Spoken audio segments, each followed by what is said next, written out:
All right, I'm here with Vergil Ortiz, fresh off that Madrimov win. Show us the scar, Vergil. How are you feeling? How's the hand feeling?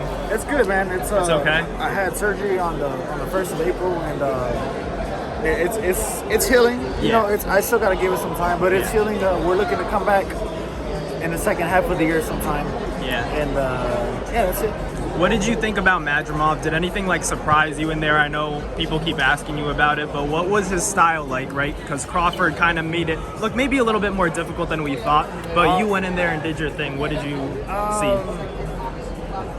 It's Crawford. I mean, not Crawford. Madrimov is he can be a complex fighter if you overthink it, but really, if you just keep it simple, like the way I did, then it's a. I don't want to say easy fight, but it's you don't make it as hard as it should be. You know what I mean? So it's you just not overthinking. You know, there are some times where fighters they're always gonna do this and this and this. Well, just literally just put your hands up and just throw. You know,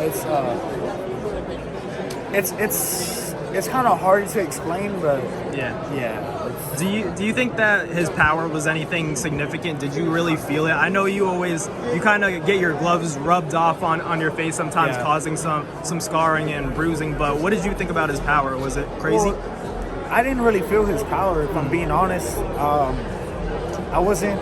There's a reason why I just put my hands up and walked forward, you know, because I didn't feel anything. Mm-hmm. Yeah, so I saw you and Bam obviously here showing support for Jose. What do you think about, obviously you grew up with like Devin and Ryan in the amateurs. What do you think about kind of the rematch and how Ryan Garcia and Devin, like, where do they fare, you know, in terms of how you saw them in the amateurs versus the pros? Like, do you see anything similar? Do you see anything different? What's changed? It's a lot of the same. You know what? When you get back into a corner, you kind of just rely on natural instincts. Yeah. I feel like when they fight each other, they just kind of go back to their old selves. Yeah. You know, when they were asking me about the fight the first time, they're like, "How is it gonna go?" I'm like, "They're just gonna fight from the beginning because they already know how they fight." You know, that was probably like their 7th or 8th time stepping in the ring with each other.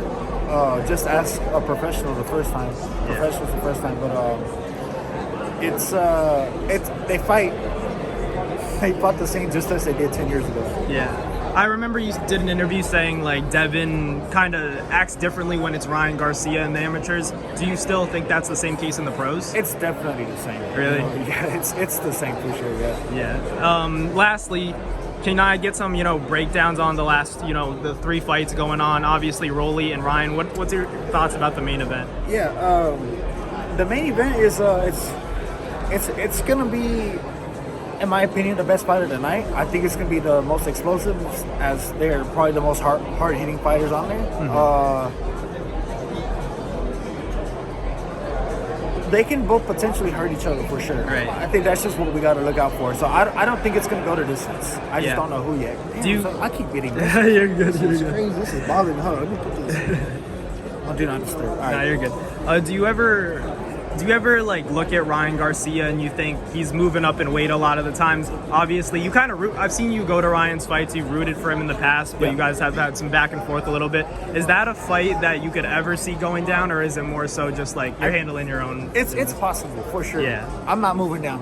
Yeah. I can't. But, so if it's gonna happen, he's gonna have to move up and come. So obviously, you had that Madrimov win. I think a lot of us were honestly shocked. We knew you. A lot of us have things to say about your defense. Sometimes you get hit too much, but in that fight you made it look honestly a little bit more cleaner than Crawford did.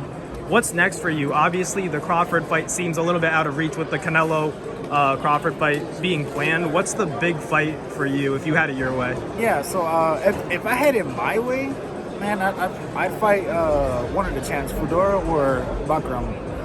Seeing as they're tied up, we do have some names lined up right now, but as nothing is in concrete, like official, like at all, I can't really say anything. I am excited about it, and I know that if it happens, when the public finds out about it, everyone's gonna love the plans. So there's no official word on your return yet. You're still obviously healing up a little bit, but what's the latest with you? The latest, I'm just chilling. I'm just chilling, bro. Yeah, I saw. I'm just here. You got to hang out with Bam and everything like that. This is cool. just kind of stay in the scene a little bit, talk to the media, and doing some business. Hopefully we see Turkey in a little while and talk business, potential fights, and just go from there. All right, well, good luck to you, Vergil. Thank you for the time, Vergil Ortiz. Appreciate you.